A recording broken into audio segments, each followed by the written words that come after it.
Hi, everybody. Welcome to today's webinar, where we are going to take a closer look at understanding the TCO of on-premise computer labs. To get started, here's just a quick highlights of who I am and my career. So I'm Phil Spitze.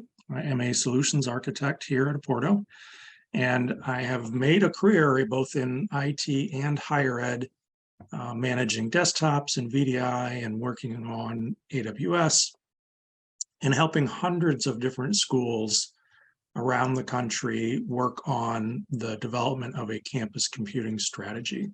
So this subject is near and dear to my heart. A little bit about Apporto before we jump into the main event. We are a Silicon Valley company with over 200 customers in the higher ed sector. And we really strive hard to make every customer a reference if they will permit us to.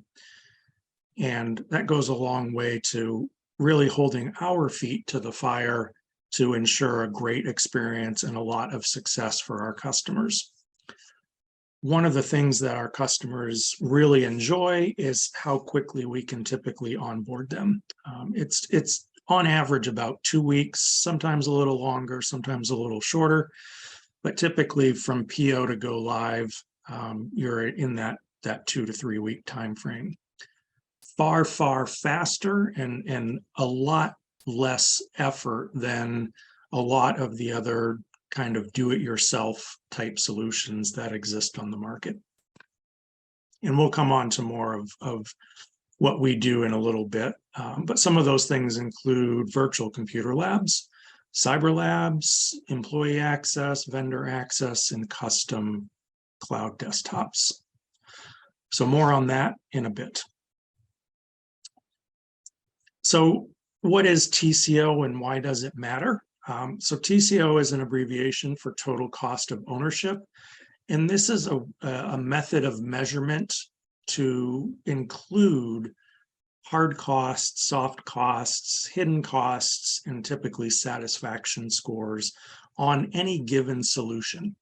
So it's really the way that maybe the common denominator, if you will, if you want to compare a series of different solutions or different technologies, this is kind of the leveling factor. This is what will help you get that true comparison between these different solutions. So today we're looking at the traditional on-premise campus labs.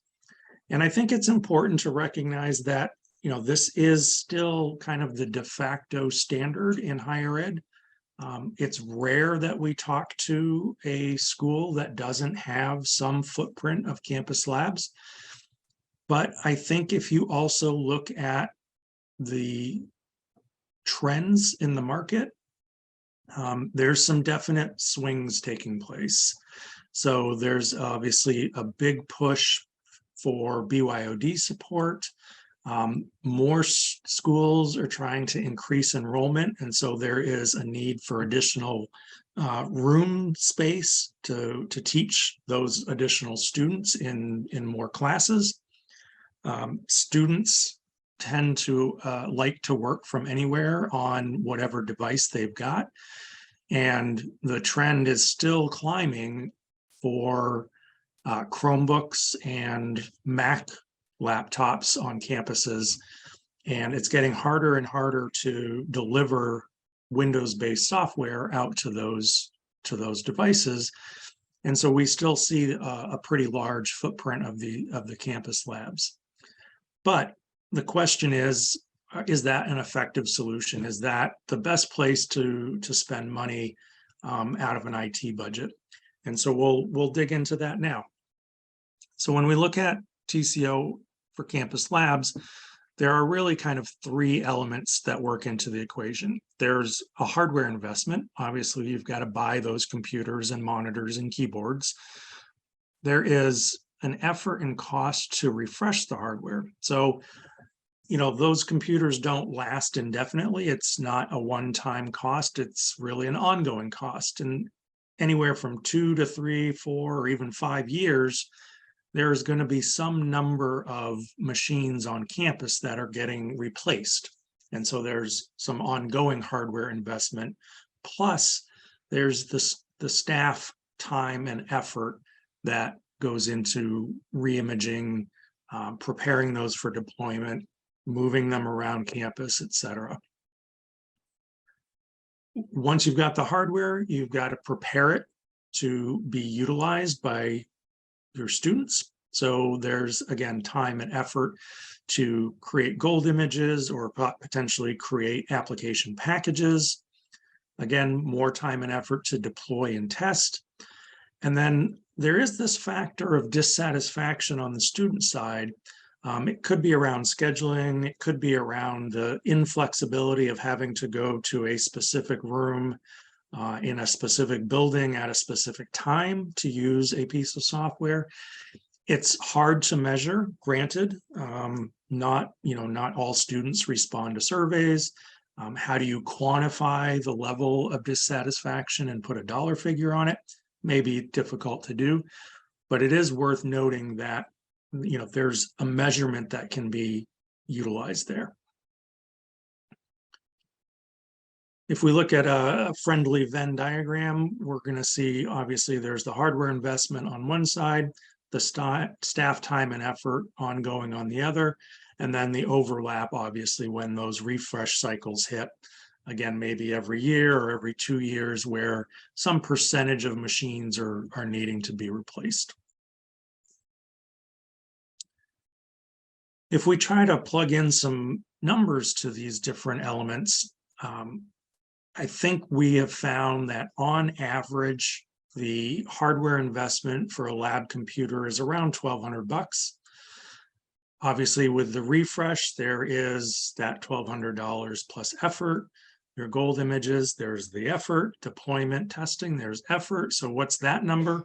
The national average for someone managing computer labs is about $54,500 in salary. You need to add about 25% of that for benefits to get the fully loaded cost. And that gives us roughly $34 an hour.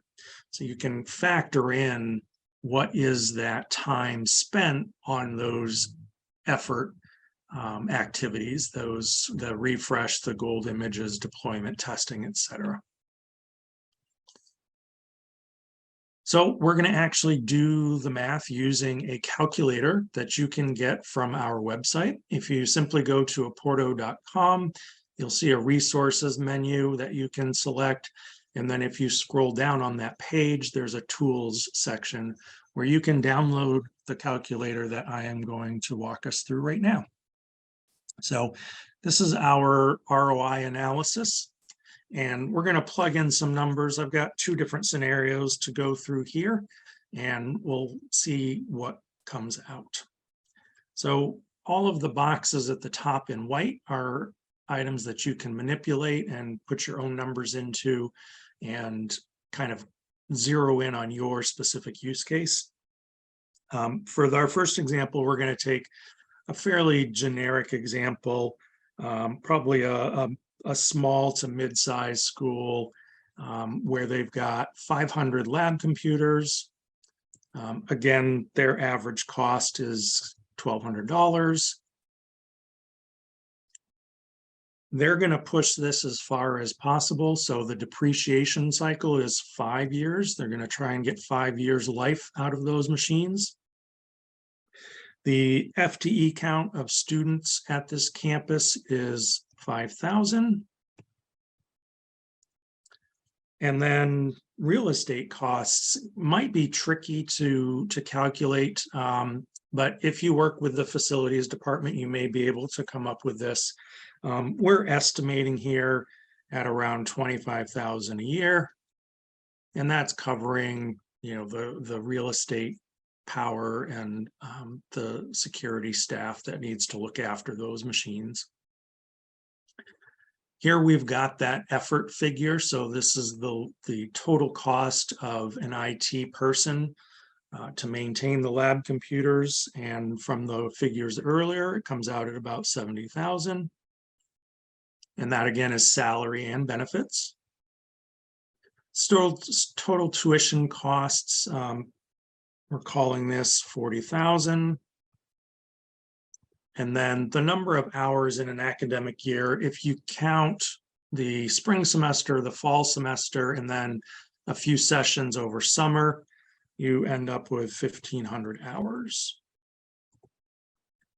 So as we now scroll down, and I'll zoom in here just a second to help this show up a little better. There we go.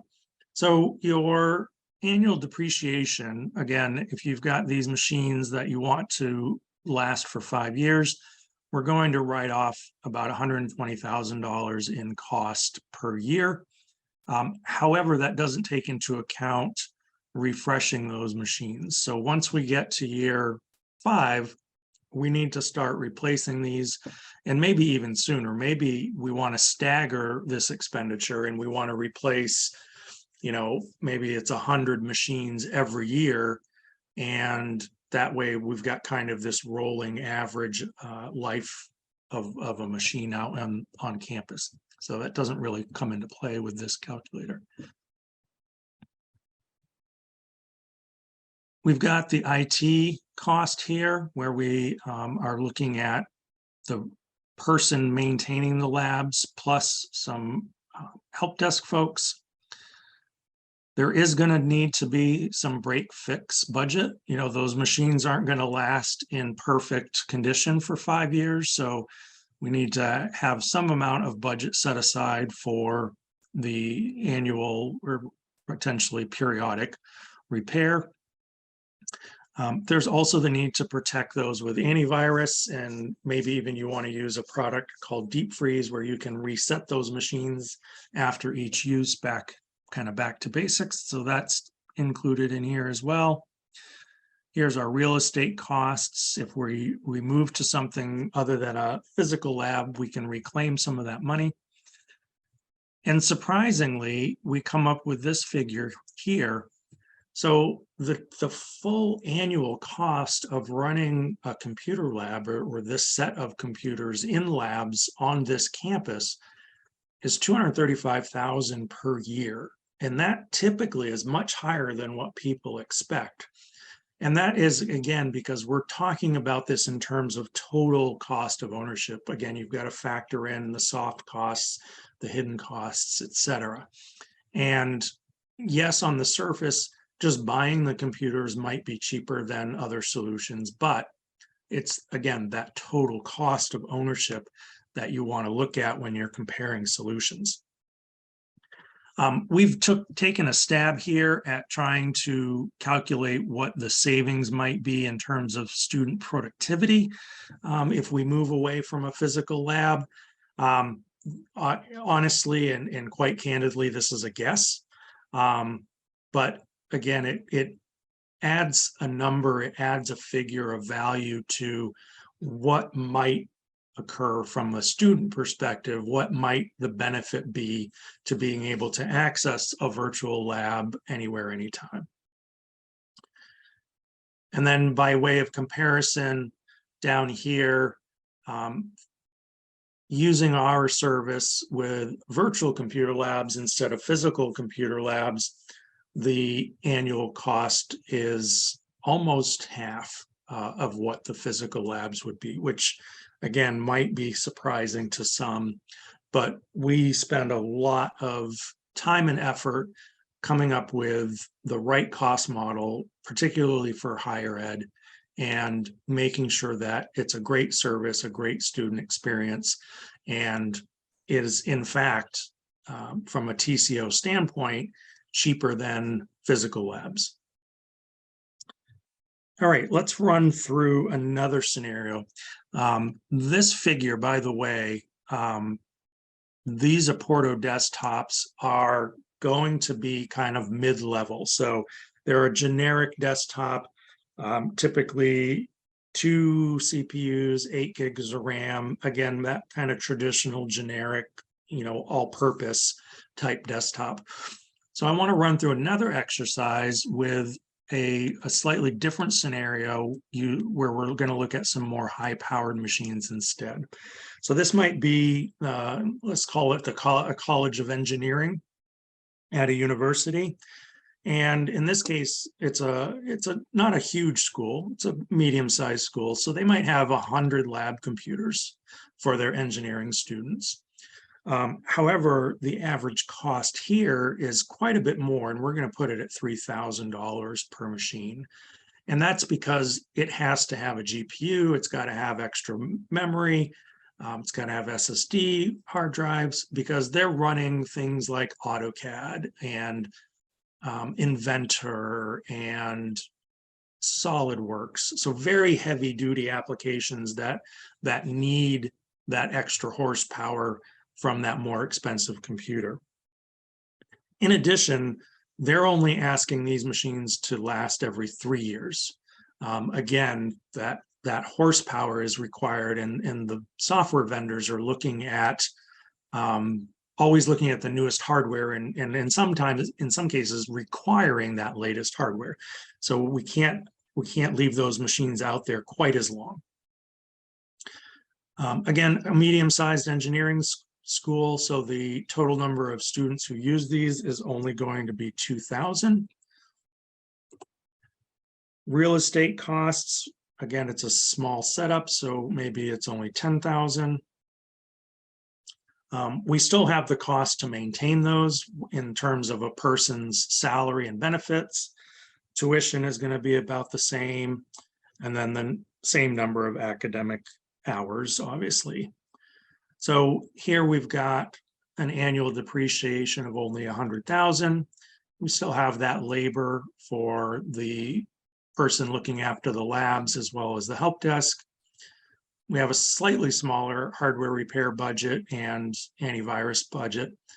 And then obviously real estate costs are going to be smaller. However, look at this number.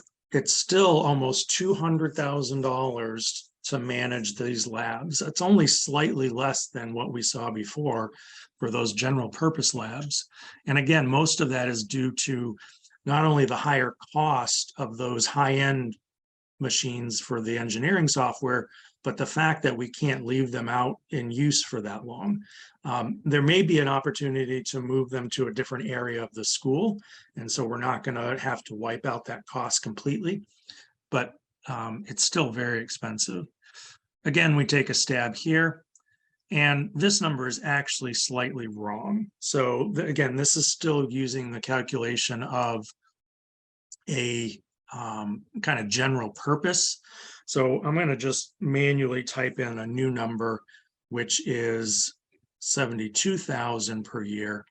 And that is in fact one of our GPU based desktops. So if we were going to switch this set of engineering labs to our service in Apporto, then the annual cost would be right around 72,000.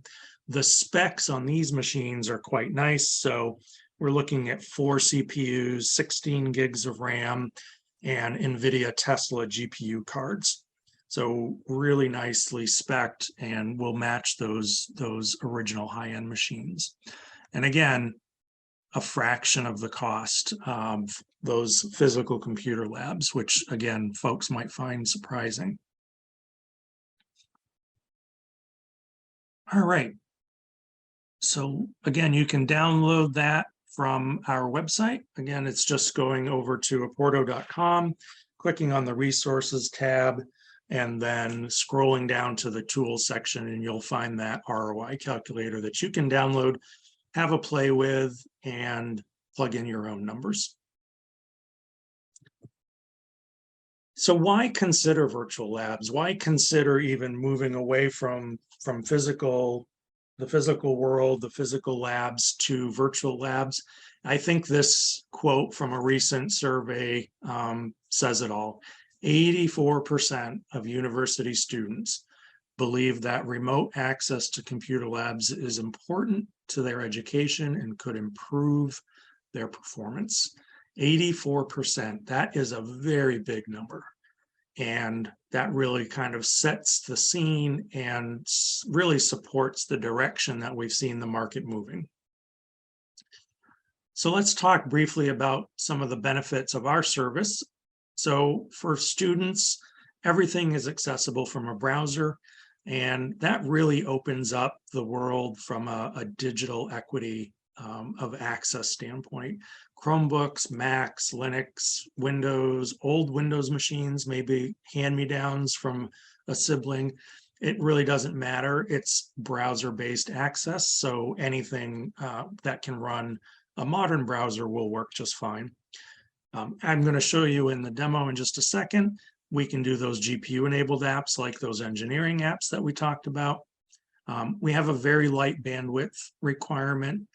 We have created a very custom protocol that delivers these apps in the browser very efficiently, but yet with very high quality.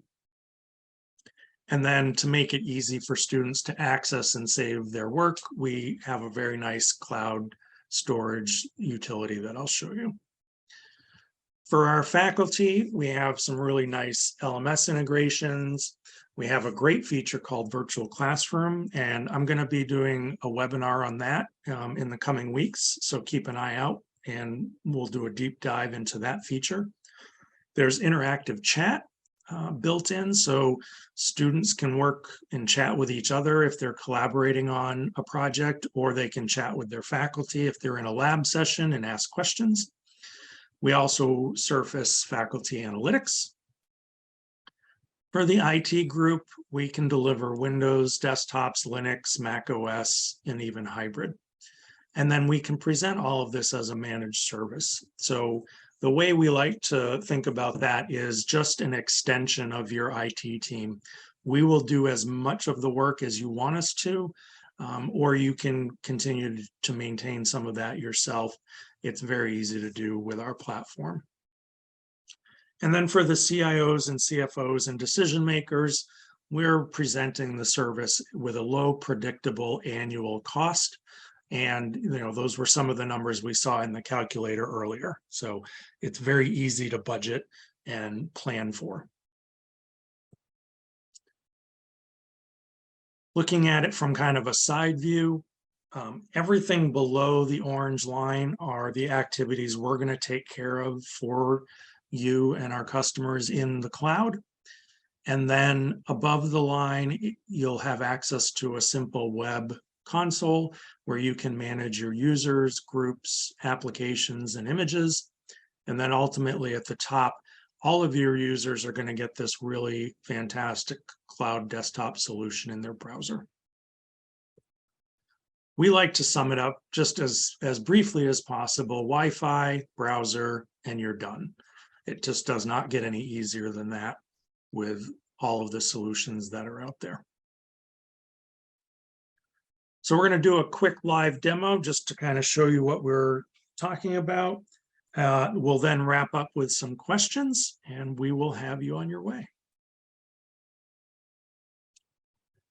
So I have already logged into the Apporto system and I am presented with some of the resources that have been made available to me. This can all be controlled by course enrollment from the LMS system. It can be done manually through users and groups. Really, however you want to present your apps to students, you can control that access. So I've got a couple of apps that will run directly in the browser, just with Excel and SolidWorks here. But I also, again, have access to a full Mac desktop, a modular cyber lab, and we'll have a webinar specifically on that in the coming months. Windows desktop is where I'm headed today. And it's as easy as just clicking the launch button. And I'm going to be logged into a full traditional Windows desktop. That includes all of the software that I might need for my coursework. So very easy to use. Again, loading in the browser. And I'll show you a demo here in a second once this loads with a piece of software and just kind of show off the high quality that we're able to achieve, even though it is just a browser connection.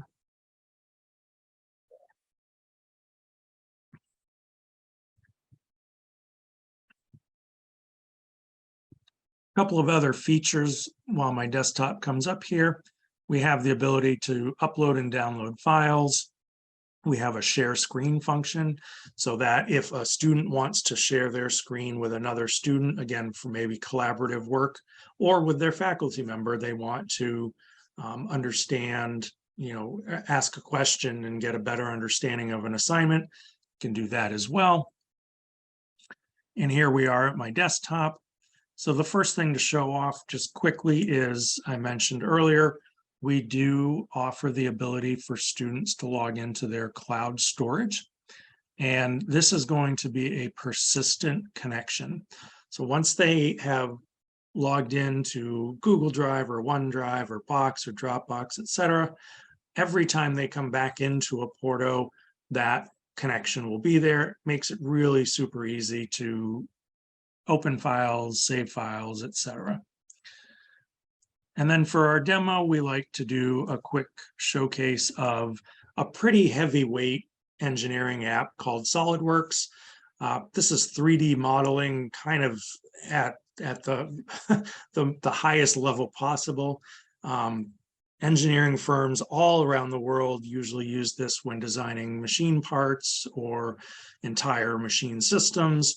And it is extremely powerful, but again, very demanding on the resource side.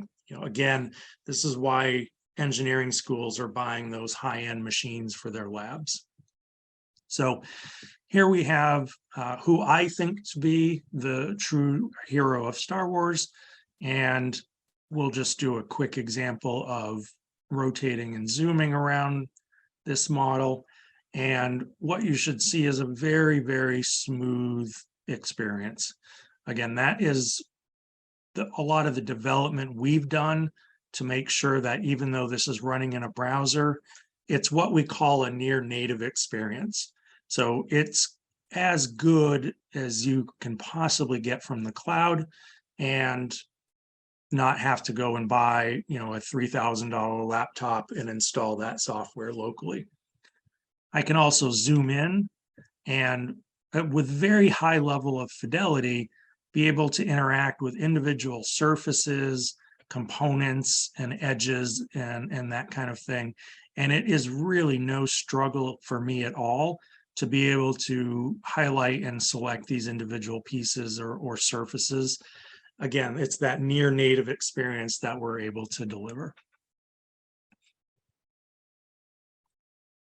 Okay, lots of other features to show off. We're going to hold that for a future set of webinars. So again, keep your eyes out for those announcements where we will be posting those through social media and on our website, and typically in email as well.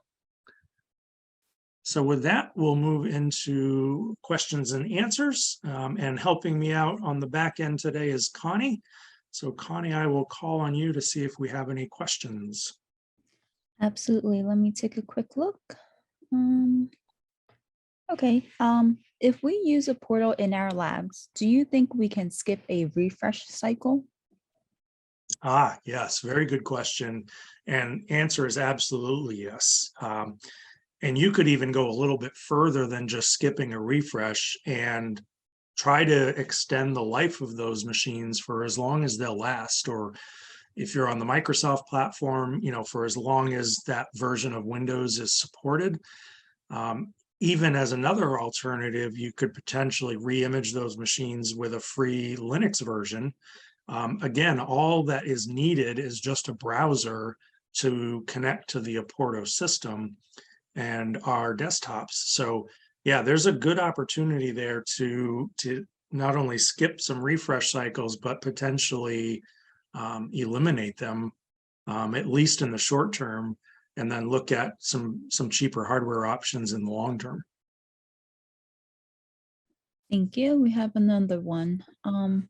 Do you support thin clients or zero clients? Yep, very good question. So these are devices that are typically paired up with an on-premise VDI solution. And again, as long as there's a browser that can be accessed or added to these thin clients or zero clients, then absolutely yes. We just need that browser to connect to Apporto, and you're off to the races. Thank you. Let me see. Any more questions? Oh, okay. Is there a common reason your customers are switching from labs to your service? Yeah, great question. I don't know that there's one overarching reason.